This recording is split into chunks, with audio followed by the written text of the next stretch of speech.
जलन, दूसरे के तकलीफ के विषय में सिर्फ सोचे, अपने विषय में हम कभी नहीं सोचे कि हम नारी हैं तो हम क्या कर सकते हैं। ए नारी, तुम सोचो, अगर तुम नहीं होती तो संत रविदास नहीं होते, अंबेडकर नहीं होते, भगवान बुद्ध नहीं होते। लेकिन तुम सबसे बड़ी शक्ति हो इस पृथ्वी का, तुम शक्तिशाली हो, तुम ही पैदा करती हो राम को, जीसस क्राइस्ट को, मोहम्मद को, पैगंबर को, बड़े बड़े संतों को, फकीरों को आपने पैदा किया है। इसलिए पहले आपको दायित्व होता है कि आप ज्ञानी बनो, आप पढ़ो लिखो, बच्चों को पढ़ाओ लिखाओ, बताओ कि संत क्या है, अंबेडकर क्या है और ये भगवान बुद्ध क्या है, इनको क्यों पूछते हैं और हम क्यों रास्ते में भटक रहे हैं। हमारा कहीं शांति नहीं मिलता है, सोते हैं तो नींद नहीं आती है, क्यों मुझे परमात्मा भेजा है।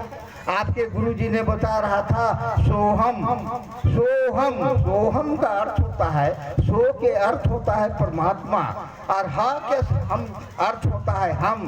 परमात्मा और हम में कोई अंतर नहीं है, क्योंकि मेरे पास आत्मा है और वो परमात्मा है, वो हमसे बड़ा है, वो सुपर पावर है, लेकिन उसकी शक्ति हमारे पास है तो हम बोल सकते हैं, कुछ कर सकते हैं, जीवन का कुछ चरितार्थ कर सकते हैं। तो इसीलिए उन्होंने कहा था कि तो ही मोही, मोही तो ही, अंतर कैसा, कनक कटक जल तरंग जैसा। संत रविदास जी का भाव विचार है, तो ही मोही माने हम और तुम, तू हम दोनों एक ही है, कोई अंतर नहीं है। ये आत्मा और परमात्मा दोनों एक ही है। जो आत्मा को पूछता है वही परमात्मा बन जाता है और उसमें कोई भेद नहीं हो जाता है। आत्मा और परमात्मा दोनों मिलकर के एक हो जाते हैं। जिस तरह से कनक कटक जल तरंग जैसा, कनक माने सोना और कटक मतलब सोने का बना हुआ चीज, दोनों सोना ही कहलाता है। जिस तरह से ये कनक कटक जल तरंग जैसा, जल तरंग मतलब जल जो है और जल से उठा हुआ जो तरंग है, दोनों जल ही है। इसी तरह आत्मा परमात्मा में कोई भेद नहीं है। हमें कर्म करना चाहिए। जब तक हम कर्म नहीं करेंगे हमारा कोई पूज्य नहीं होगा। ये तो रविदास जी जूता जोड़ते थे, लेकिन आज सारे बड़े बड़े लोग, बड़े बड़े संत फकीर इनके चरणों में गिरे। बहुत दिन को परीक्षा लिया गया, बहुत दिन को एग्जामिनेशन देना पड़ा, तब संत नहीं, ये शिरोमणि मने संत का अर्थ होता है जो सत्य के विचारधारा से चलते हैं, वो संत हुआ। वो जो सत्य ही सत्यनारायण है वही परमात्मा है और उसके मार्ग पर जो चलते हैं वो सत्य नारायण से संत नारायण बन जाते हैं। संत, उसके बाद संत शिरोमणि, शिरोमणि का अर्थ होता है जो सबों में से सिरमौर हो, सबसे ऊपर हो। अनेकों आसमान में ताराएं हैं, अनेकों बहुत से ताराएं हैं, लेकिन ध्रुव तारा एक होता है। जो शिरोमणि होता है वो ध्रुव तारा है, वो ध्रुव तारा संत शिरोमणि ध्रुव तारा है। सभी संतों में महासंत है। इसलिए आज भारत वर्ष के ही देश में नहीं, विदेश में भी संत रविदास जयंती मनाया जा रहा है। भारत वर्ष में सभी स्कूल, कॉलेज, कोर्ट कचहरी को बंद कर दिया गया है। प्रधानमंत्री, राष्ट्रपति, सारे नर नारी भगवान का पूजा कर रहे हैं, लेकिन हम लोग सामने रह करके भी इनको नहीं चाहा, नहीं पूजा। एक ही मार्ग है, वो है कर्म मार्ग। इन्होंने कर्म करने के लिए कहा कि तुम कर्म करो, तुम चमार से कोई अंतर नहीं पड़ता है। अगर तुम्हें कोई चमार कहता है तुमको पूछो कि चमार 3 शब्द से बनता है। चमार 3 शब्द है, चमार। च से चमड़ा, म से मांस और र से रक्त। हमारे भीतर है, हमारे पास है, चमड़ा है, मांस है, रक्त है, इसलिए हम चमार हैं। और बाकी लोगों को पूछो वो क्या है, उनको पूछना चाहिए कि मैं तो चमार हूँ, लेकिन तुम क्या हो, तुम अध्ययन करके बताओ। आप सोए हुए हो।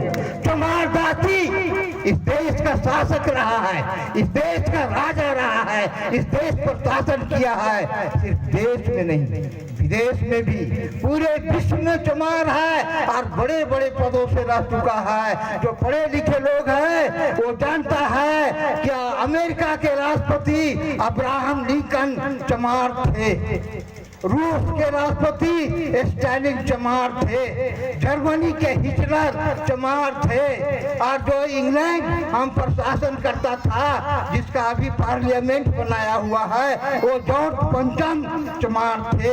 इसलिए चमार पूरे विश्व में है। डॉक्टर अम्बेडकर हिंदुस्तान के चमार हैं, जगजीवन राम शर्मा हिंदुस्तान के चमार हैं। आप भी आगे बढ़ सकते हो। आगे एक ही चमार नहीं है, एक ही ऋषि मुनि नहीं है। जितने जीवो ततो शिवो, जितने जीव है संसार में सब शिव है। लेकिन वही बोले कि आपका तो घड़ा वो छल कपट से भर गया, अमृत आप कहाँ से आएगा?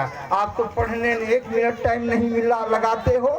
संत रविदास के विषय में मैं पूछूं आप लोगों से, मैं दूं, आप क्या जानते हो? नहीं जानते हो। इसलिए नहीं जानते हो तो आपको पढ़ने में रुचि नहीं है। आप अपने जिंदगी को बर्बाद कर रहे हो, जिंदगी को चुरा रहे हो। जिंदगी में जो पढ़ना चाहिए उसमें शराब पी कर आप सो जाते हो कि हमको ये संसार अच्छा नहीं लगता, हम सो जाएंगे। लेकिन सोने के लिए नहीं। आप गीता हिंदू हो, गीता में पढ़ो। गीता कहता है आनिशा सर्वभूतानाम तस्याम जागृति संयमी। जो संयमी लोग हैं वो हमेशा जग करके सोता है। तो हमारे संत सबीरा जो है जग करके सोए हुए हैं, आज सारे संसार को जगाए हुए चल रहा है। मेरा तो यही कहना है कि आप भी जगो, आगे बढ़ो और तुम एक नया हिंदुस्तान पैदा करो। संतों का नाम ऊंचा करो, फकीरों का नाम ऊंचा करो, बड़े बड़े राजनीतिक शक्ति में जाओ। जिस समय इनका जन्म हुआ था ये मुगल शासन करता था, हम लोग गुलाम थे। जैसे इंग्लैंड पहले शासन करता था, उसके पहले ये मुगल कानून शासन करता था। एक क्रांतिकारी संत है, ये सिर्फ सत्य की बात नहीं है, एक गलत चीज को बर्दाश्त नहीं करते हैं। इन्होंने मुगलों से नहीं हिंदुस्तान वासियों से कहा, अरे पराधीनता पाप है, जान ले हो रे मीत। ऐसे पराधीन देश से कौन करेगा प्रीत? हम लोग गुलाम हैं, हम लोग देश को आजाद करने के लिए तैयार हो जाओ। और सारे हिंदुस्तान के लोगों ने उस समय से लड़ाई लड़ते लड़ते 1947 में एक नया भारत बना। नए भारत जब बना तो हिंदुस्तान में दलितों को, शोषितों को, पीड़ितों को, अल्पसंख्यक को ये मिलकर के देखना चाहिए कि हमारी जनसंख्या 80% है, 80% हमारा जनसंख्या है। हम देश के प्रधानमंत्री बन सकते हैं, हम देश के राष्ट्रपति बन सकते हैं, हम देश के बड़े बड़े अफसर बन सकते हैं, सब कुछ बन सकते हैं। लेकिन हम लोग क्या करते हैं? कुछ नहीं करते हैं, घर में सोए हुए रहते हैं। मैं तो यही चाहूँगा, खास करके महिलाओं से मेरा अनुरोध है, आप अपने बच्चों को खूब पढ़ाएं। अपने पति जो शराब पीता है उसके हाथ से शराब छीन करके बोतल फेंक दो और उस पैसे से बच्चे को दूध लेकर के ला दो।